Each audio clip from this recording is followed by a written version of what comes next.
My mom thinks I'm her daughter. Not in a casual, "you remind me of your sister" kind of way. I mean, she says it like it's a fact, like she has filed it away in the same place she keeps our grocery list and the phone number for the plumber. And the worst part is, I don't correct her. I tell myself it started small, harmless, a mistake that was easy to ignore. But the truth is, I've been living inside a misunderstanding that grew roots in our house. It crawled into the space between my parents' marriage. It slipped under my father's silence. It wrapped itself around my name like a ribbon I couldn't untie without tearing something important. I'm telling you this now because yesterday my mother placed a dusty pink birthday card on the kitchen table, slid it toward me like a dealer at a card game, and said, "Happy birthday, sweetheart. You're finally the age I was when I met your father." Then she leaned in, lowered her voice, and added the sentence that made the room tilt. "He promised me he'd never tell you." I stared at the card until the letters blurred. Because my mom and my dad have been married for 31 years. And I am not the person my mother thinks I am. My name is Ethan. But my mother calls me Emily. She's been calling me that for months. And my father knows exactly why. The first time she said it, I laughed. Not because it was funny, but because laughter is what you do when reality stumbles and you need it to regain balance. It happened on a rainy Thursday. I remember because the power flickered and my mother was already on edge. She'd been tired for weeks, forgetting little things. The kind of forgetting you brush off at first, where you left your glasses, why you walked into a room, whether you already added salt to the soup. That evening, I came home from work early. I'd had a rough day, and all I wanted was quiet. The house smelled like lemon cleaner, and the front hall light was still on even though the sun hadn't set yet. My mom was at the table with a pile of old photo albums spread around her like she'd been digging through time. She looked up when I set my keys down. "Emily," she said, smiling in relief. "You're home." I froze. The name hit me like someone calling out to a stranger and expecting you to answer. "Mom," I said carefully, "it's Ethan." Her smile stayed, but her eyes flickered. Confusion moved across her face, like a cloud. "Oh," she whispered, then laughed awkwardly. "Of course, Ethan. I don't know why I said that." She reached for my hand. Her fingers were cold. "You look like her sometimes," she added, squeezing lightly, as if that explained everything. "Like who?" I asked. She stared at me for a moment, her brow creasing as though the thought lived in a locked drawer. "Emily," she said, almost to herself. "My Emily." I wanted to ask more, but the way she said it, soft, protective, reverent, made me feel like I'd stepped onto sacred ground by accident. So I let it go. I should have pushed. I didn't. My father came home an hour later. He walked in carrying the smell of wet asphalt and the tiredness he always brought with him from the auto shop. He kissed my mom on the cheek, nodded at me, and started toward the fridge. Then my mother said it again. "Emily, honey, tell your father what you did at work today." I looked at Dad, waiting for him to correct her. He didn't. He didn't even blink. He just opened the fridge, stared into it like it held the answer to something, and said, "Go easy on your mother." That night, I lay in bed listening to the house settle. Pipes clicking, the faint hum of the refrigerator, the occasional creak from the hallway. The name echoed in my head, not like a joke, not like a slip-up, but like an accusation. Emily. I didn't know an Emily in our family. We weren't the type of family with mysteries. My parents were practical people. Nothing dramatic. No whispered scandals. No locked doors. Our drama was about rising gas prices and neighbor disputes over property lines. So why did that name feel like a ghost moving through the rooms? The next morning, my mother called me Emily again while making coffee. Then she corrected herself, quickly, embarrassed. But the day after that, she didn't correct herself. And the day after that, she stopped even noticing the mistake. It began to happen more often when she was tired, then when she was distracted, then when she was perfectly alert. And every time I glanced toward my father, he would look away. That's what made it unbearable. My mother forgetting my name was one thing. My father refusing to speak was something else. I tried to handle it the polite way at first. Gentle reminders. "It's Ethan, Mom," said with a smile. said like it was nothing. But after 2 weeks, the name Emily started to spread. It got into her conversations with the neighbors. "Emily's working so hard these days," she told Mrs. Donnelly across the fence. I choked on my own breath. Mrs. Donnelly looked at me strangely, but said nothing. People are polite when they sense they're standing near something fragile. Then it happened at church, which is where things go to become public whether you want them to or not. My mom introduced me to a couple I'd never met before, and she said, with warmth in her voice, "This is my daughter, Emily." Daughter. The word landed like a glass shattering. My mother smiled proudly, like she was finally saying something she'd been waiting years to say out loud. The couple smiled back, confused but kind. They said hello, asked me what I did for work, told me it was nice to meet me. I stood there feeling like I had stepped into someone else's life and couldn't find the exit. After church, I confronted my father in the garage. He was wiping his hands with a rag, staring at the shelves like they needed his attention more than I did. The garage smelled like oil and sawdust, a place that always felt safe because it was predictable.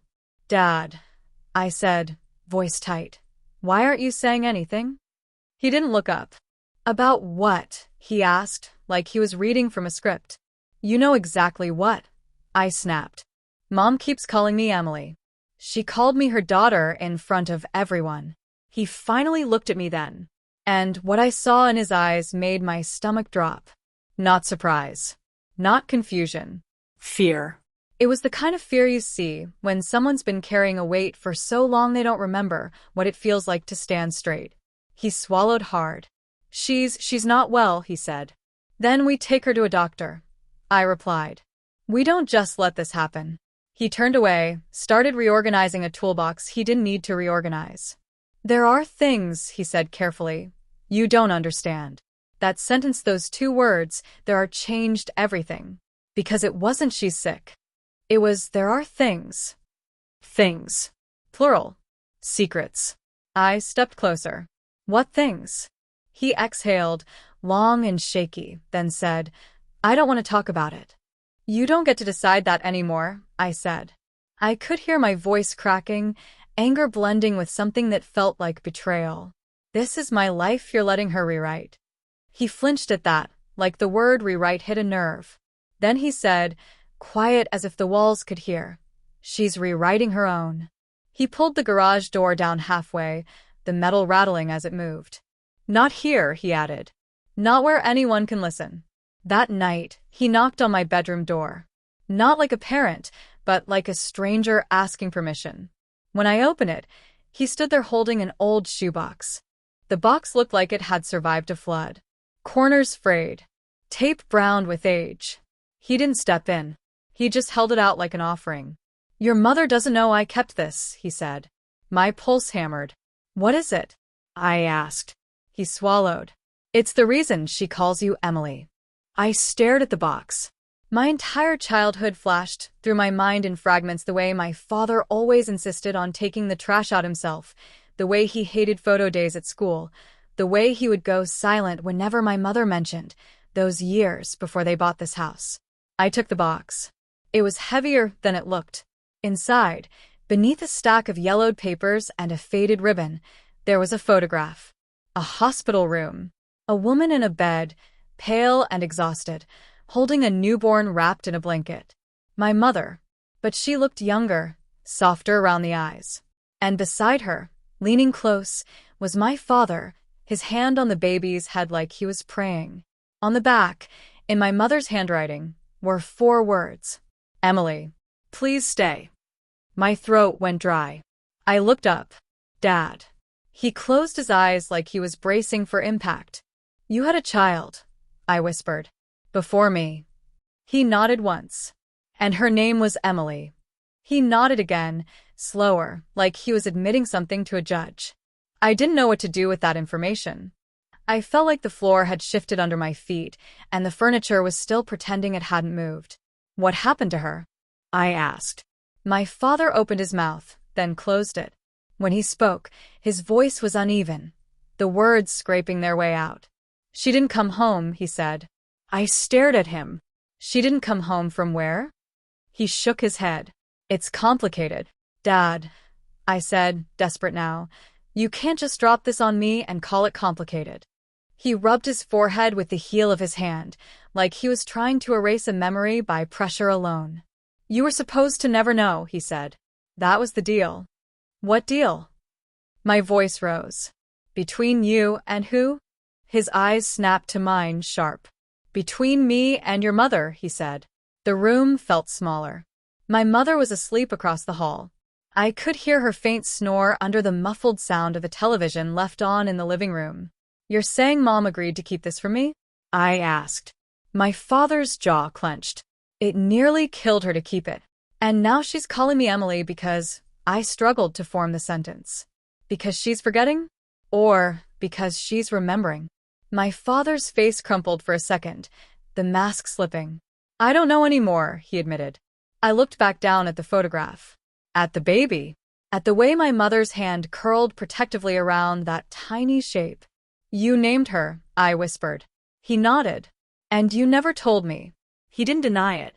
I felt anger flare, but it didn't have a place to land. It had nowhere to go because it was tangled up with grief I hadn't earned and sadness that didn't belong to me, but had somehow been handed over anyway. Why now? I asked. Why is she saying it now? My father's eyes moved to the door, to the hallway beyond. Because she's losing time, he said.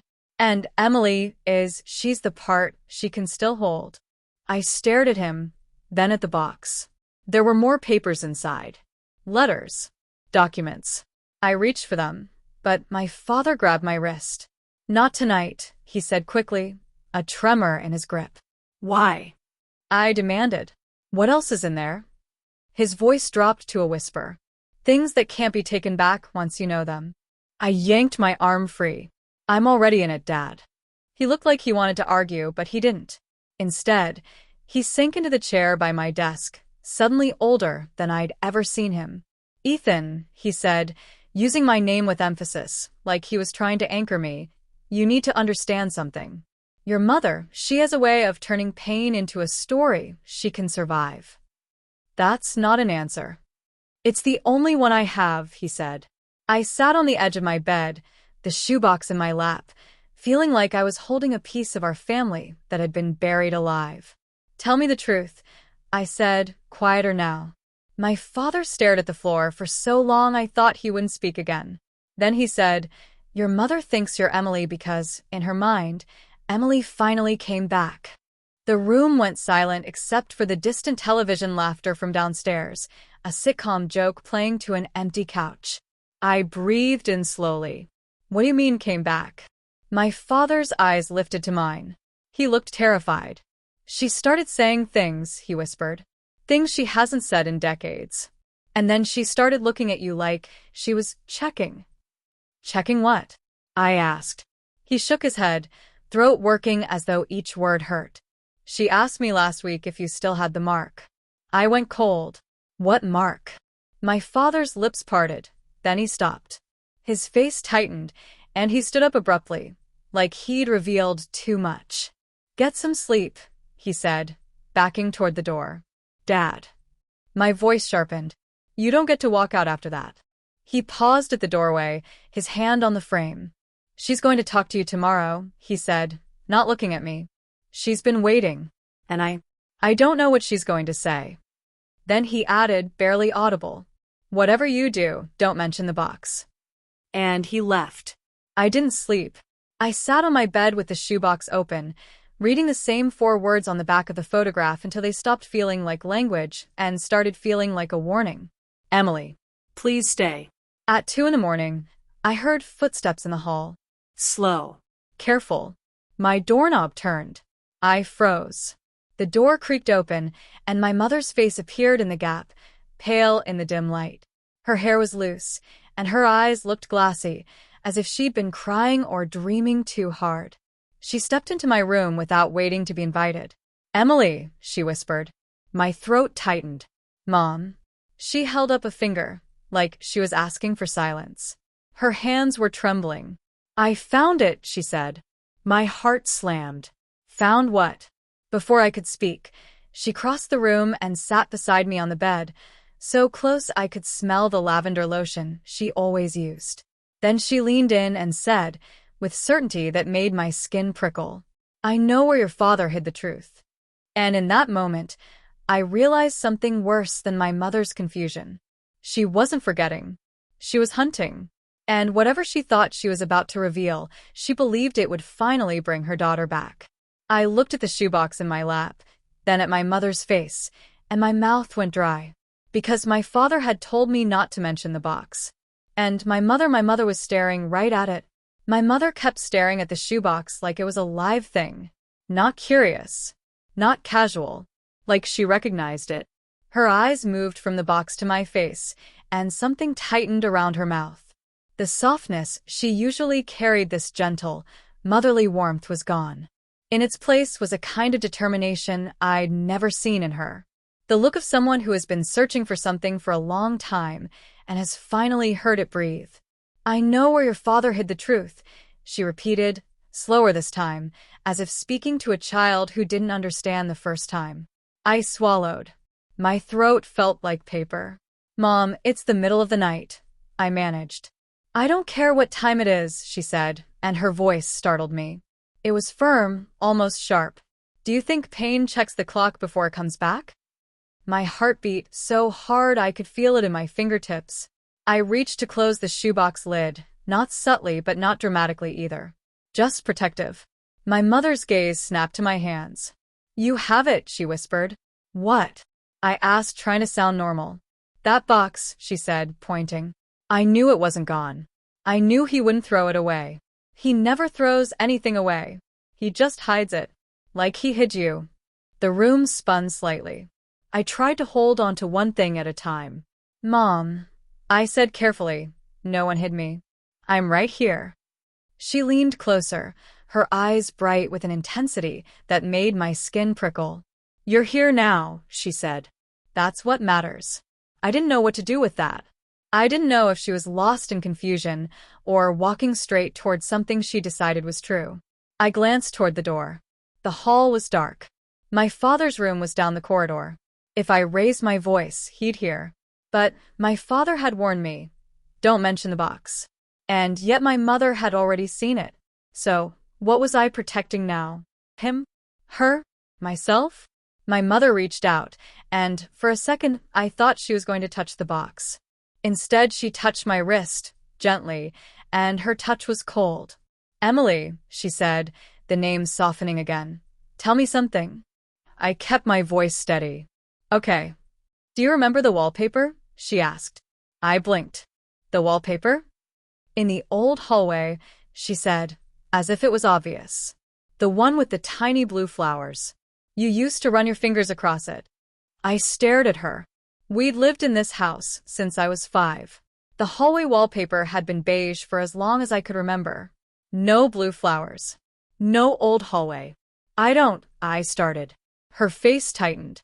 "You don't remember," she said, and disappointment flickered, real disappointment, not confusion. "But you should."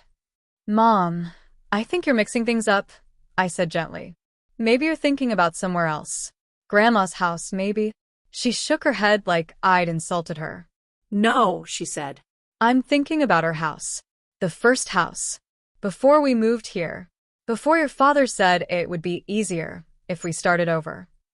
My stomach dropped. The first house. I had never heard about a first house. My parents had always talked like our current house was the only one.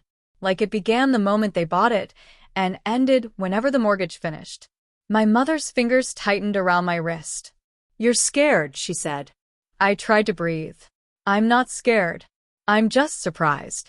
She nodded slowly, as if she understood more than I'd said. "You shouldn't be surprised," she whispered. "I kept asking you to come back. I begged. I promised I'd do anything. And now you're here." Then she looked at the shoebox again, and her voice lowered. "And he thinks he can control the story." I felt something shift inside me. Anger, maybe, or dread. "What story?" I asked. My mother smiled, but it wasn't a happy smile.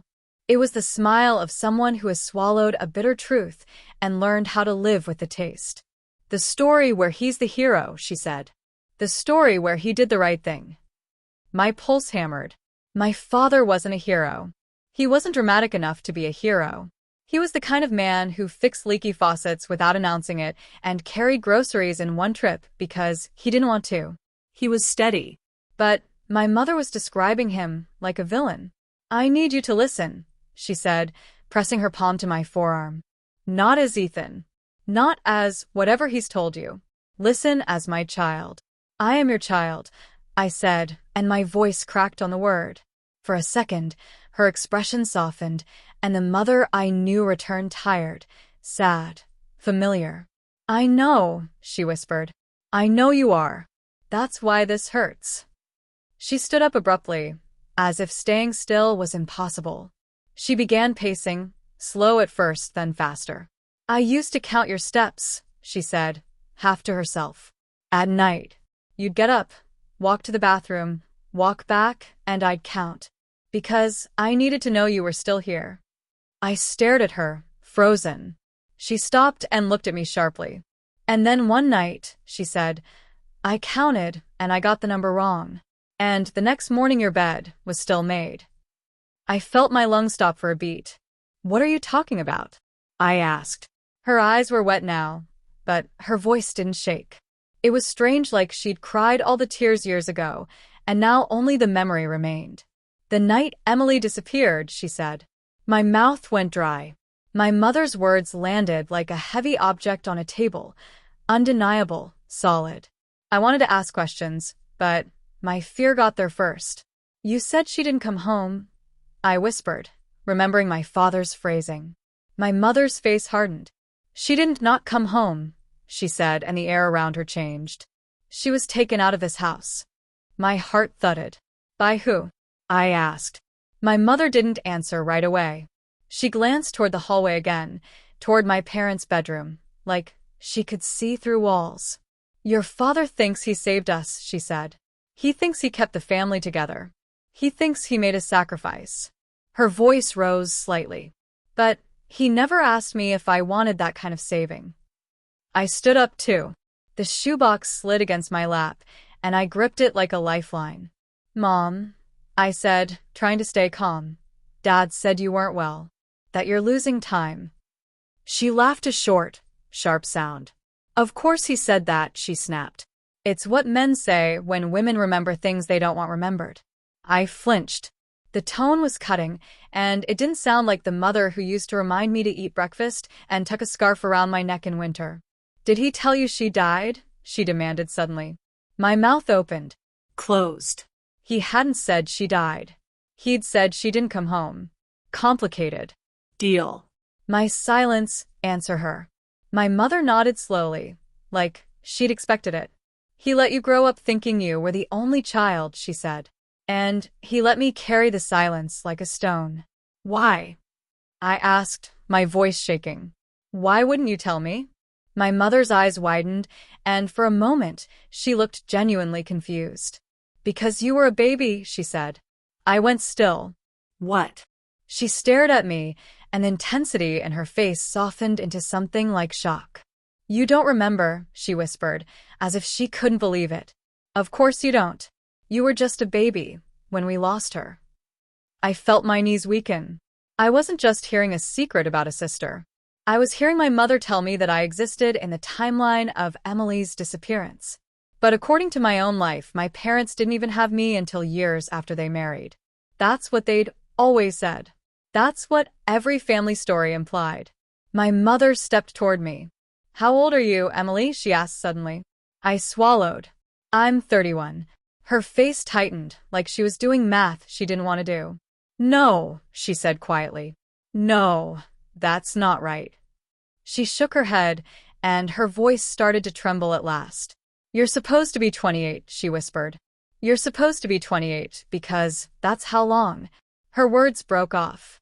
She pressed her fingers to her temples. I watched her, terrified. Not because she looked ill, but because she looked like she was fighting two versions of reality, and both were winning. Mom, I said softly, sit down. She didn't. Instead, she looked up with sudden clarity, and her eyes locked on mine in a way that made me feel exposed. Show me your shoulder, she said. I froze. What?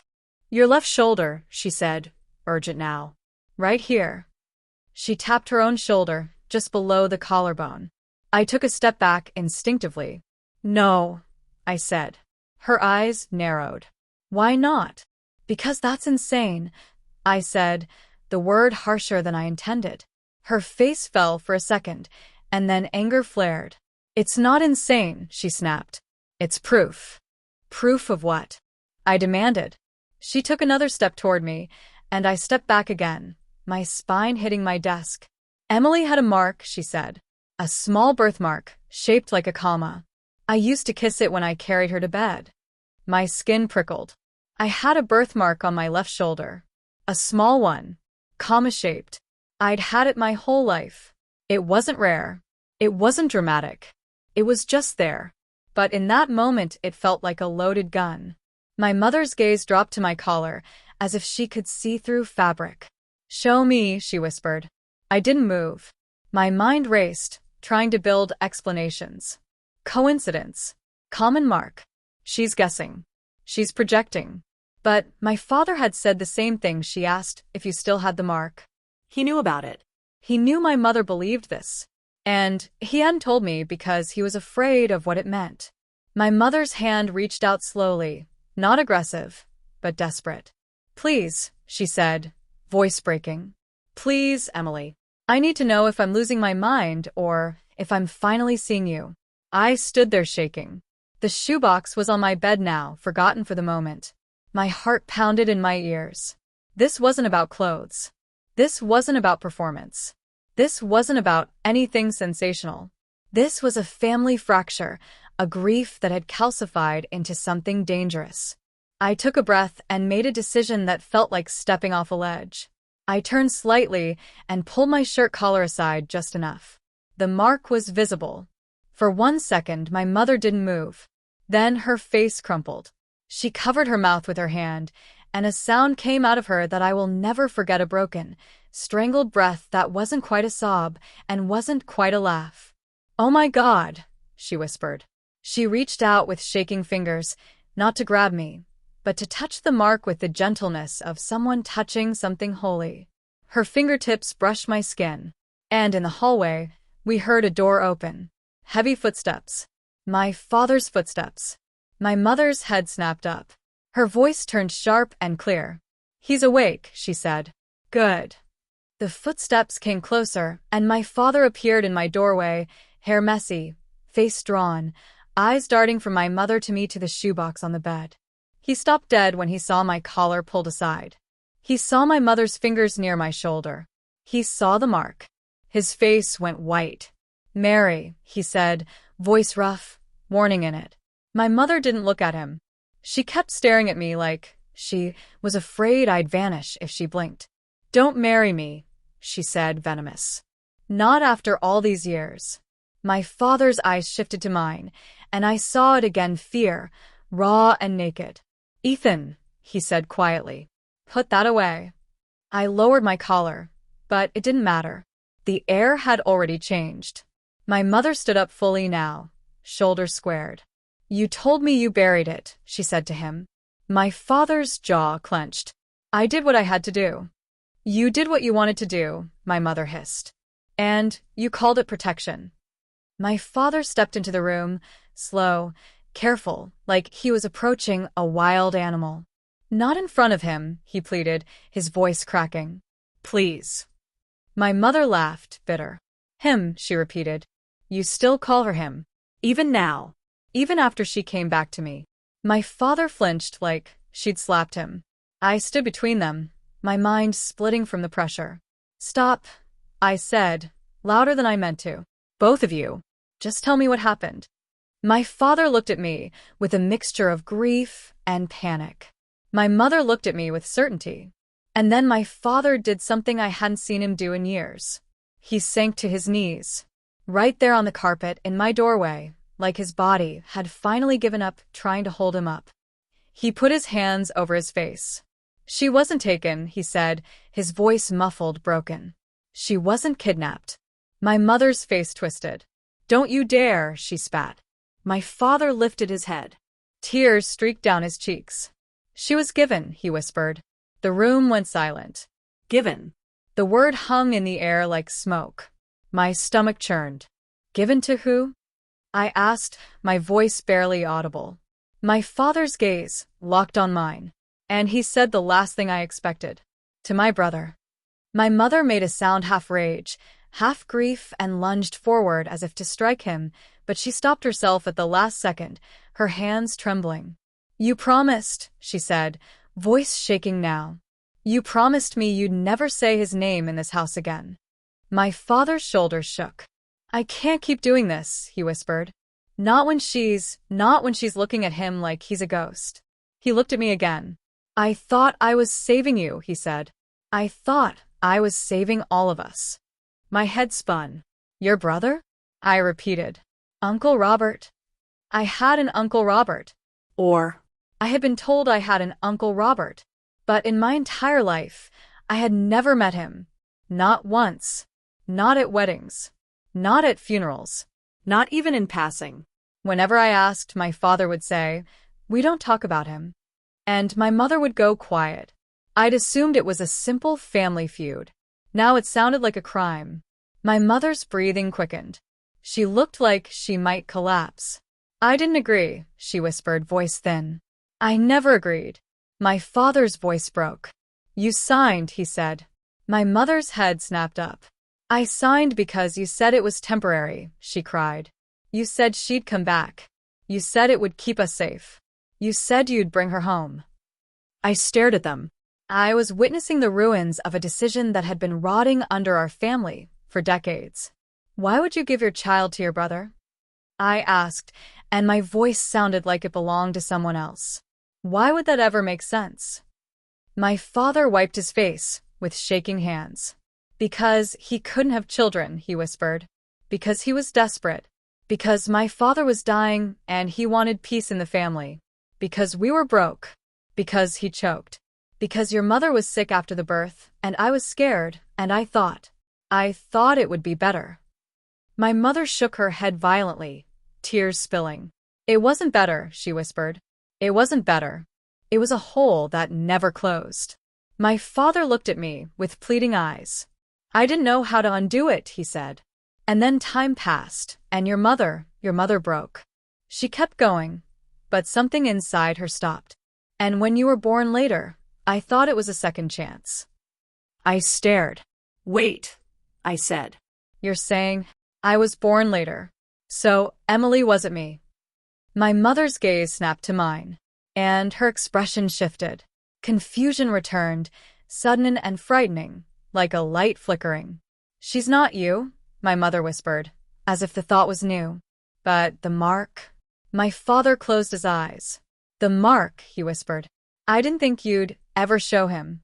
My blood turned cold. Show him? I looked at Dad. Who is him? My father opened his eyes, and there was something in them I hadn't seen before resignation. My brother, he said. Robert. My mother's hand flew to her mouth. He came by, my father admitted. Last week. While you were at work. I didn't let him inside. I swear I didn't. But he saw you through the window. My stomach dropped. You let him come here? I said, voice rising. I didn't invite him, my father snapped, then immediately softened. He just showed up. My mother's eyes were wide now, fear overtaking rage. He saw him, she whispered, voice trembling. He saw her? My father nodded once. And he said something. My father added, voice low, haunted. I could barely breathe. What did he say? I asked. My father looked me directly in the eyes. He said, that one looks like mine. The room went silent in a way that felt unnatural, like the house itself was holding its breath. My mother's knees buckled, and she sank onto the edge of my bed. My father stayed kneeling in the doorway, staring at the carpet like it might swallow him. And I stood there, frozen, feeling like I had just been told that the family I thought I belonged to was a story with missing pages. Then my mother whispered, almost too quietly to hear. He's coming back. My father's head lifted, and his face twisted in terror. No, he said immediately. No, he's not. My mother looked at him, eyes blazing. He always comes back, she said. He comes back when he wants something. My father's voice trembled. And he wants the truth, he whispered. I swallowed hard. At that exact moment, the downstairs doorbell rang. Once. Twice. Then a third time, impatient, insistent, like whoever was outside already believed they belonged inside. My father went still. My mother's eyes locked on mine. And from downstairs, through the quiet house, a man's voice called out, muffled through the front door, but unmistakably loud enough to carry. Daniel, open up. It's Robert. My father's brother had found our house. And judging by the way he rang the bell, he didn't come to apologize. He came to claim something. And my father looked at me like he was silently asking a question he was too afraid to say out loud. Would you still stand with me when you hear what I did? The doorbell rang again, not as a question this time, but as a demand. My father finally moved. He got up slowly, as if his knees had forgotten how to hold him. He looked at me once, one quick glance that felt like an apology and a warning at the same time. Then he stepped into the hallway. My mother didn't follow. She stayed on my bed, hands clasped so tightly her knuckles looked pale. Her lips moved soundlessly, like she was praying or counting. I followed my father anyway, not because I was brave, because my body refused to let me stay behind while a stranger, no, not a stranger, a man with my father's blood stood on the other side of our front door calling our lives by their real names. We reached the top of the stairs. From below, Robert's voice carried up through the entryway, calm and confident, as if he had every right to be here. Daniel, he called again. I know you're home. Don't make this harder than it has to be. My father stood at the landing, one hand gripping the banister like it was the only thing keeping him upright. He didn't answer. I went down first. Each step felt louder than it should have been. The house seemed to listen with me. Even the air felt tense, like it was waiting for something sharp to happen. When I reached the bottom, I could see the silhouette through the frosted glass in the door. Tall. Broad shoulders. A hat in his hand.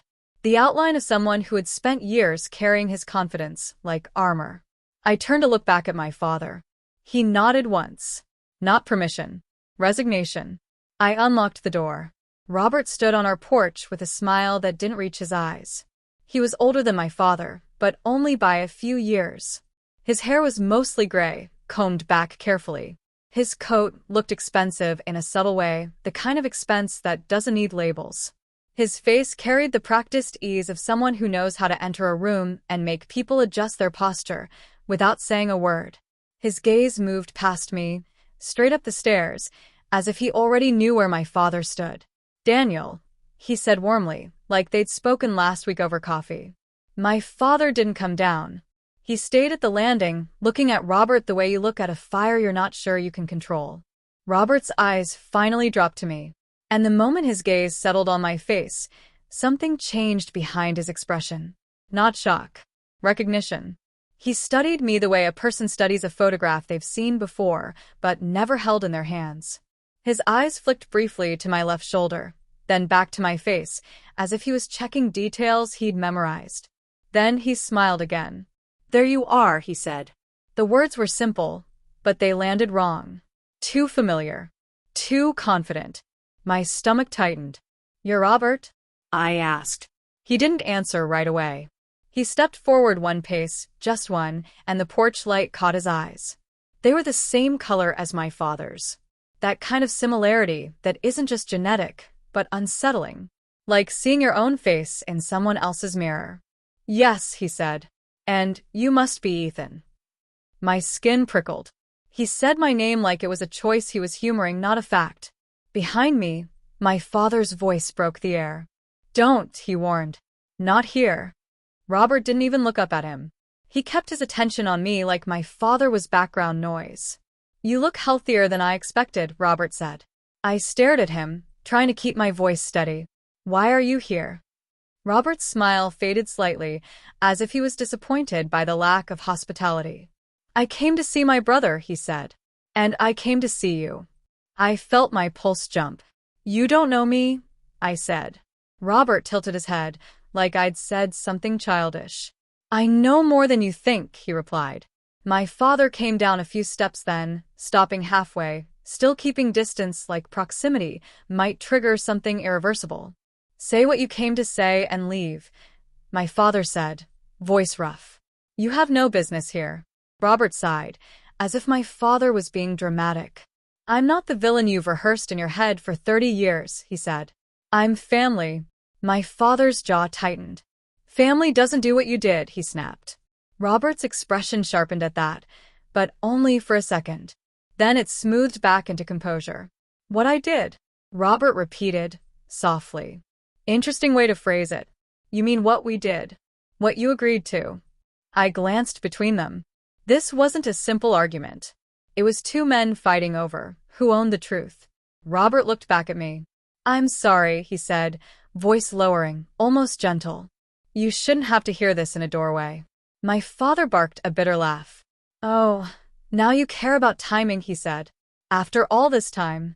Robert held up one hand, calm. I'm not here to fight, he said. I'm here because the situation has changed. My mouth went dry.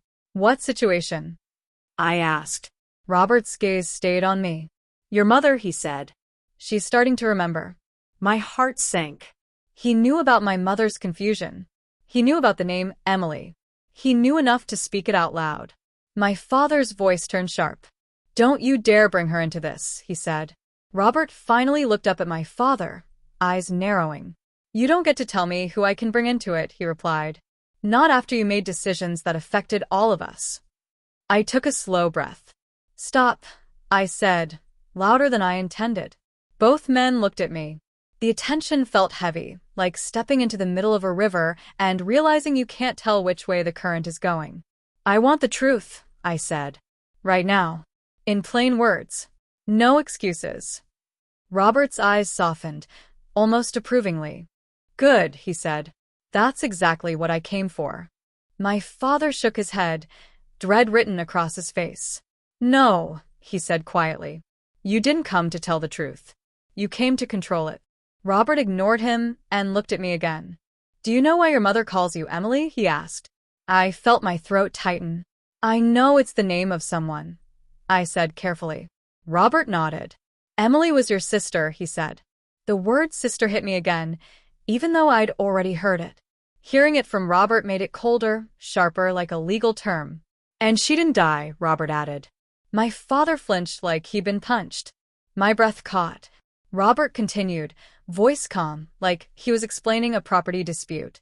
She was adopted. My father's face twisted. Don't, he said again, pleading now. Robert's eyes hardened. She was adopted by me, he said. The air went still. My body reacted before my mind did, heat up my neck, a dizzy rush behind my eyes, my hands curling into fists. You're lying, I said, even though I wasn't sure. Robert didn't blink. I raised her, he said. I changed her diapers. I taught her to ride a bike. I stood in a school gymnasium and watched her graduate. I paid for her first apartment. I was there when she got sick.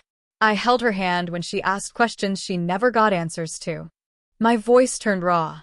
If you raised her, why is she not here? Robert's mouth tightened. Because she's gone, he said. My chest constricted. So she did die, I whispered. Robert shook his head slowly. No, he said. Not like that. Not the way you're thinking. My father's voice cracked, full of old pain. Don't play games with words, he said. Say it.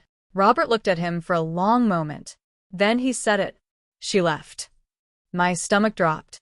Robert's words were steady, but they carried a quiet weight.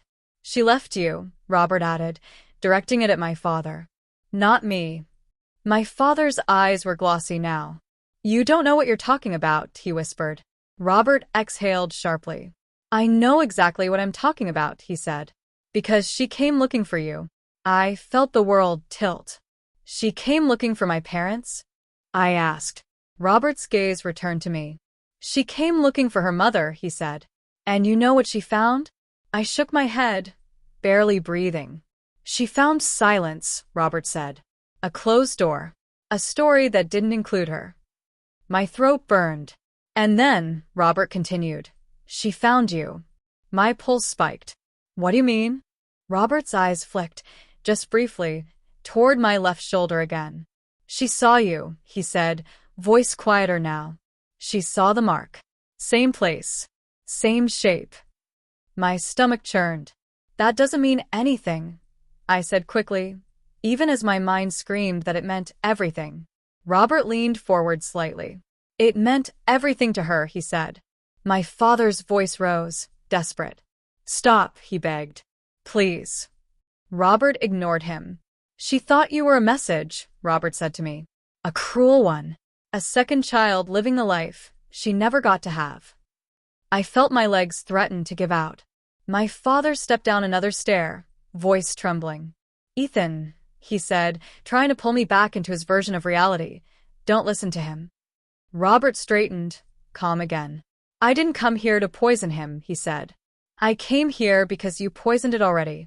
The truth doesn't poison. The lie does. I stared at Robert. If Emily is gone, why are you here now? I asked. Robert's smile returned, faint and tight. Because she left something behind, he said. My blood turned cold. What? Robert reached into his coat slowly, deliberately, like he wanted both of us to see that his hands were empty of weapons yet. He pulled out a plain envelope. My father's face drained of color as soon as he saw it. Robert held it up, pinched between two fingers. She wrote a letter, Robert said. Years ago. My breath caught. A letter for who? I asked. Robert's eyes stayed on my father. For Mary, he replied. Your mother. My mother's name sounded strange in his mouth. My father took a shaky step, but didn't come closer. You kept it, my father whispered. Robert nodded. I kept it because it wasn't mine to destroy, he said. And I kept it because I knew one day the truth would start leaking through the cracks, the way it always does. He turned his attention to me. Do you want to know what she wrote? He asked. I opened my mouth, but no sound came out. Behind me, the floorboards upstairs creaked. My mother's voice floated down the staircase, thin and shaking but unmistakable. Daniel, she called. My father's whole body stiffened. Robert's expression shifted something almost triumphant, almost satisfied. She's awake, he murmured. My mother's footsteps started down the stairs. Slowly. One step at a time. Like she was walking into a memory. I felt panic rise. My father whispered urgently, Robert, don't. Robert didn't move. My mother appeared at the top of the staircase, pale in her robe, hair loose, eyes fixed on the front door like she could see through walls. Then her gaze landed on Robert, and her face changed. Not confusion, not forgetfulness, pure recognition. For a moment, she looked 20 years younger, like the years had peeled away and left only the raw, original wound underneath. Robert, she said. Her voice was flat, steady, terrifyingly calm. Robert gave a small nod, polite, almost respectful. Mary, he replied. My mother took another step down. My father moved instinctively, like he wanted to block her path, but he stopped himself. My mother didn't look at him. She kept staring at Robert like he was a door she'd tried to open 1,000 times in her mind. You shouldn't be here, she said. Robert lifted the envelope slightly. I'm not here for you to forgive me, he said. I'm here because she asked you a question in this letter, and you never answered. My mother's eyes locked onto the envelope.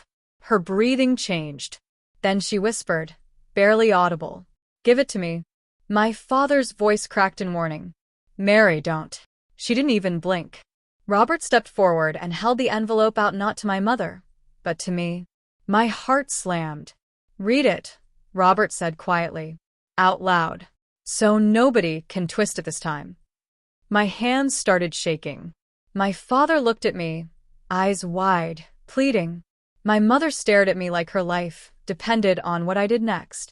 And Robert watched me with the calm patience of someone who believed the ending was already written. I took the envelope. It felt heavier than paper. I slid a finger under the flap. My father's voice was almost a whisper now. Ethan, please. I pulled the letter out, unfolded it. The handwriting was neat, careful like someone who wanted to be understood clearly, even if the truth hurt. And the very first line made my stomach drop so hard I thought I might fall. Mom, if you're reading this, it means Dad finally showed you what he did to me, because I didn't leave. I was sent. My mouth went dry. My mother made a sound behind me, a small, broken gasp. My father swayed like he'd been struck. And Robert smiled faintly, as if he'd been waiting decades for that sentence to breathe in the open air. I stared at the next line, my hands shaking so badly the page trembled. Because I could already see the words Ethan on the page. And I knew before I even read them that whatever Emily wrote about me was going to change my life in a way I couldn't undo.